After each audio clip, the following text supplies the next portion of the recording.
oh, yeah. Yeah, yeah, yeah, yeah. So many dreams, yeah, in my life.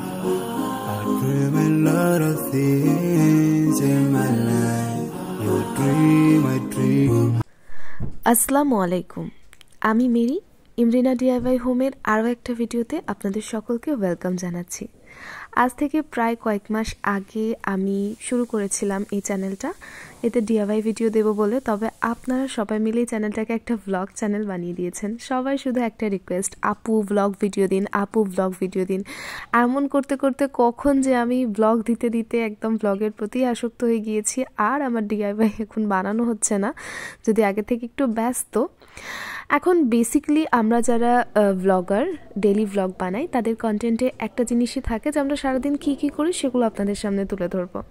তবে তার মানে এই না যে একটা টু ডু লিস্ট রুটিন প্রত্যেক দিন আমরা ফলো করি, প্রত্যেক দিন খুলে ফেলবো আর সেই অনুযায়ী কাজ দেখিয়ে যাব, আপনারা অনেক বেশি মোটিভেটেড হবেন। আসলে তা না, পর্দার পেছনেও কিন্তু অনেক কাহিনী থাকে। কোনো কোনো দিন অনেক বেশি অগোছালো থাকে, কোনো দিন একদম আনপ্রোডাক্টিভ থাকে, কোনো দিনে একদমই ভালো লাগে না। তবে সেই সমস্ত দিনগুলোকেই এইভাবে সেলিব্রেট করি বলতে পারেন। মানে হচ্ছে হোক, চলছে চলুক, এইভাবেই হয়ে যাবে। তো যেহেতু কলেজে এক গাদা অ্যাসাইনমেন্ট, সকালবেলা ঘুম থেকে উঠে মুখ হাত ধুয়ে ব্রেকফাস্ট করে এখন বসে পড়েছি একটু পড়াশোনা করতে। আমি সারাদিনে বেশিক্ষণ পড়ি না, অল্প কিছুক্ষণ পড়ি, কারণ অতটা সময় হয় না। এরপর আমার রেডি হয়ে স্কুলে যেতে হবে। তো সামনে যেতে অ্যাসাইনমেন্টটা জমা দিতে হবে, সেজন্য আমি খুবই তাড়াতাড়ি করে সব কিছু কমপ্লিট করছি। আর কিছুটা স্পেসিমেন বা নমুনা আপনাদেরকে দেখাচ্ছি বলতে পারেন। এইভাবে আমি আমার ওয়ার্কশিটগুলোকে রেডি করি। এগুলো অনেক বেশি মানে কি বলবো, আকর্ষিত হওয়া উচিত, তো সেই কারণে একটু কালারিং না হলে ভালো লাগে না। তবে আমি যতই ভালো করে করি, আমি জানি যখন আমি অন্যটা দেখবো আমার মনে হয় ইস আমারটা কি পচা আর বাকিদেরটা কি ভালো। তো আমি জানি আপনাদেরও হয়তো এরকমই মনে হতে পারে। তো ওয়ার্কশিটটা শেষ হয়ে গেলে আমাকে রেডি হয়ে স্কুলে যেতে হবে। তবে এই দিনগুলোর একটা মজা হচ্ছে কি, শনিবার বা স্যাটারডে এই দিনে হচ্ছে কি আমার হাজব্যান্ড বাড়িতে থাকেন, তো উনি আমাকে একটু ড্রপ করে দেন। আমার কিন্তু অনেক হেল্প হয়। অন্যান্য দিন একা যেতে হয়, তবে ওই দিনটা যেন মনে হয় উফ হাতে 5 মিনিট মানে অনেক সময়। হ্যাঁ, তো যাওয়ার আগে আমার কিছু বই সাবমিট করার ছিল আমার কলেজে, তো ওখানে সাবমিট করে দিয়ে তারপরে আমি স্কুলে যাব। তো সে কারণে রেডি হয়ে নিচ্ছিলাম। আপনাদের মধ্যে অনেকেই আছেন যারা আমার সম্বন্ধে অনেক কিছু জানেন, তবে অনেকে এই প্রথম হয়তো চ্যানেলে ভিজিট করেছেন। তো কমেন্ট বক্সে হয়তো প্রশ্ন আসতে পারে যে আপু আপনার কতদিন হলো বিয়ে হয়েছে, আপু আপনি কে, আপনি কোথায় থাকেন। তো বেসিক্যালি আমি খুব মধ্যবিত্ত একটা ফ্যামিলি থেকে বিলং করি। আর আমার লাইফস্টাইলটা খুব একটা যে চাকচিক্য আছে সেরকম না, সাদামাটা সহজ সরল, কিন্তু আমার মনে হয় আলহামদুলিল্লাহ আমি অনেক বেশি হ্যাপি। আমার বিয়ে হয়েছে 1.5 বছর না, 1 বছর 3 মাস হয়েছে। এই তো 1 বছর 3 মাসের অভিজ্ঞতা নিয়েই চলছি আলহামদুলিল্লাহ, আর ভবিষ্যতেও চলবো ইনশাল্লাহ। আর আমি এখন স্কুলটা জয়েন করেছি, এখানে আমি প্রতিদিন কিছু জিনিস শিখতে আসি। একদিন সব কিছু শিখে যাব ইনশাল্লাহ। তো বলতে গেলে বেসিক্যালি কিছুই করছি না, তবে অনেক ব্যস্ত আছি। দিনে 24 ঘন্টা কোন দিক থেকে কেটে যায় আমি নিজেও বুঝতে পারি না।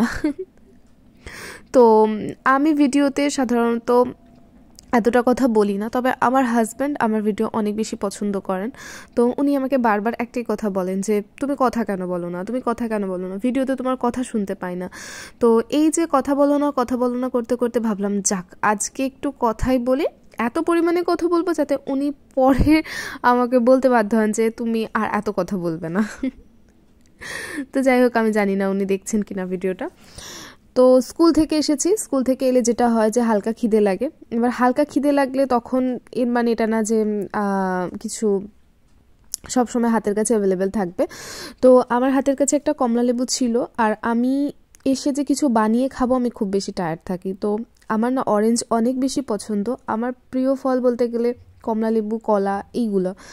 আর সত্যি লেবুটা অনেক বেশি মজা ছিল।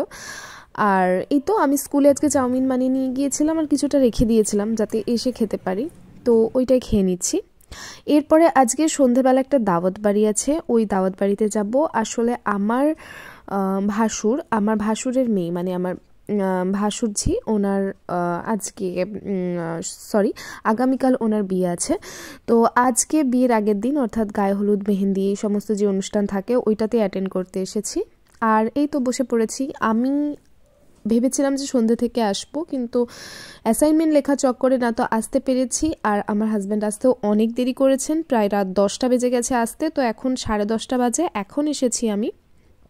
তো যেমন সাধারণ বাড়িতে যা খাওয়া দাওয়া হয় ওরকমই। আর পরের দিনকে আমি বিয়েবাড়ি যাব বলে আমার হাজব্যান্ড আমার শাড়িটা আয়রন করে দিচ্ছিলেন। আর আমার এই আয়রন করার কাজটা কেন জানি অনেক বেশি আমি কাঁচা, এটা আমি খুব একটা ভালোভাবে পারি না, তবে উনি কিন্তু এই ব্যাপারে মনে হয় এক্সপার্ট।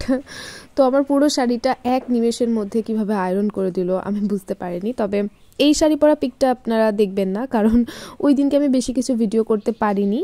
এটা পরের দিনকে যখন কনের বাড়িতে যাচ্ছিলাম, বিয়ে হয়ে তো মেয়ে চলে গিয়েছে, তো এটা ওই দিনকের ভিডিও, তখন রেডি হয়েছি আর একদম ওখানে যাব বলে। তো এই তো রাস্তা দিয়ে যাচ্ছি, আর আমি চেয়েছিলাম যে কিছুটা ভিডিও করব, কিছুটা রাখবো, তো সবটা করতে পারিনি। আর ওখানে যাওয়ার পরে আমি বলবো আমি কিছুই করতে পারিনি, কারণ ওখানে যেতে করতে আমাদের বেজে গিয়েছিল প্রায় বিকাল 4:30। তো 4:30 সময় সেখানে বুঝতেই পারছেন যে সব বিয়েবাড়ির মানে বরযাত্রী যারা তারা তো চলে গেছেন। তো আমি সেখানে গিয়ে কি ভিডিও করব, তো আমি পার্টটাকে একটু টুইস্ট করে দিয়েছি, মানে একদিকের বিয়ের দিনের ভিডিওটা একটু আজকের সাথে কালকের সাথে এরকমভাবে একটু জুড়ে দিয়েছি, যাতে মনে হয় যে হ্যাঁ, আমি আসলে বুঝতেই পারছিলাম না যে এত ছোট ছোট ভিডিও আমি কিভাবে জুড়বো। তো আশা করছি আপনাদের ভিডিওটা ভালো লাগছে। ভিডিওটা ভালো লাগলে প্লিজ ভিডিওটিতে লাইক দেবেন। গাড়ি চলেছে, কখন জার্নি শেষ হবে জানি না। আর এই তো এখন যে অংশটা দেখছেন এটা কিন্তু আমার গতকালের করা ভিডিও, মানে যেদিনকে বিয়ে হয়েছিল আমাদের বাড়ির কাছে, বর এসেছিলেন ওই দিনকে। আর বিয়ে নিয়ে আর নতুন করে কি বলবো, মানে যার হচ্ছেন সেই বোঝেন যে তার আবেগ অনুভূতি কতটা। বাবা মা, আত্মীয় স্বজন, পরিবার, এতদিনের চেনা জগৎ ছেড়ে সম্পূর্ণ আলাদা একটা জায়গায় চলে যেতে হবে। এখন এখানে না আমার একটা কথা আছে, মানে বাবা মা, ভাই বোন, বাড়ি ঘর, বন্ধু বান্ধব, চেনা জগৎ, আকাশ বিছানা সব কিছু ছেড়ে অন্য একটা আকাশের তলায়, অন্য একটা ছাদের তলায় চলে যাব। হ্যাঁ, তাদেরকে নিজের করে আপন করে নেব, সব ঠিক আছে, কিন্তু তারপরে গিয়েও ওই বিয়ের পরে পরে হয় না যে অনেক সময় বলে যে টাইটেলটা বা পদবিটা চেঞ্জ করতে হবে। আমার এইখানটাতে যে সব ঠিক আছে, কিন্তু বাবার একটুখানি অন্তত মানে বাবারও কিছু একটা রাখি নিজের হয়ে, যে হ্যাঁ বাবার টাইটেলটাই না হয় রেখে দিলাম। তো ওনাদের বেসিক্যালি বিয়ে পড়ানো হয়ে গিয়েছে, রেজিস্ট্রি ম্যারেজ হয়ে গিয়েছে, সব হয়ে গিয়েছে। তো সে কারণে আর বিয়ে পড়ানোটা এই অনুষ্ঠানে হয়নি। বর জাস্ট এসেছেন, মেয়েকে নিয়ে আবার চলে যাবেন। আর সোশ্যাল মিডিয়া দেখে ওনারা এই সমস্ত কিছু আয়োজন করেছেন আমার ভাগনা ভাগ্নিরা। তো এত বেশি মজা লাগছিল, মানে জীবনে প্রথমবার এরকম একটা অভিজ্ঞতা যে বিয়ের দিনকেও এইগুলো, মানে কতটা ভালোবাসা এবং কত কিছু প্ল্যানিং থাকে, তাই না? তো শুধু যে বিয়ে যার হচ্ছে সে তার অনুভূতি আর বাকিদের অনুভূতি সম্পূর্ণ আলাদা। মানে বাকিরা রয়েছে যে আমরা অনেক বেশি মজা করব, আর আমিও আলহামদুলিল্লাহ অনেক অনেক মজা করেছি। সবাই দোয়া করবেন আমার ভাগ্নি আর আমার ভাগ্নি জামাইয়ের জন্য, যাতে ওনারা অনেক সুখে মানে সুখে সংসার করতে পারে। বিয়ে বাড়ি থেকে এলেই বেসিক্যালি যেটা হয় যে কখন জামা কাপড় শোকাবো, কখন ধোবো, কখন ওয়াশ করব, কখন রোদে দেবো, এইরকম একটা ব্যাপার থাকে, যে কারণে না একদম ভারী জামা কাপড়গুলো আমি বড্ড বেশি অ্যাভয়েড করি। যেমন হচ্ছে বেনারসি শাড়ি, এইগুলো কেন জানি আর ভালো লাগে না, মনে হয় ওফ পরবো, আবার এসে সেটাকে ধুতে হবে, গোছাতে হবে, আয়রন করতে হবে, তার থেকে থাক যা আছে সাদা পাতলা হালকা যা আছে ওইটা পরেই কাটিয়ে দিই কোনোভাবে। তো আমি যখন কোথাও যাই আমার মানে একদম মনে থাকে না যে আমি কি করছি, মানে পুরো ঘর একদম অগোছালো করে রেখে যাই। তো আসার পরে আবার সর্বপ্রথম যেটা করতে লাগে যে ঘর গোছাতে লাগে, কারণ অগোছালো ঘর আমার একদম ভালো লাগে না। তো যাই হোক, বিয়ের অনুষ্ঠান সব কিছু একদম শেষ, আর আমিও তাহলে বিদায় নিই। আজকের মতো এটুকুই, দেখা হবে অন্য কোনো দিনে। ততক্ষণ আপনি ভালো থাকবেন আর আপনার আশপাশে যারা আছেন সকলকে ভালো রাখার চেষ্টা করবেন ইনশাল্লাহ। আল্লাহ হাফেজ, আসসালামু আলাইকুম।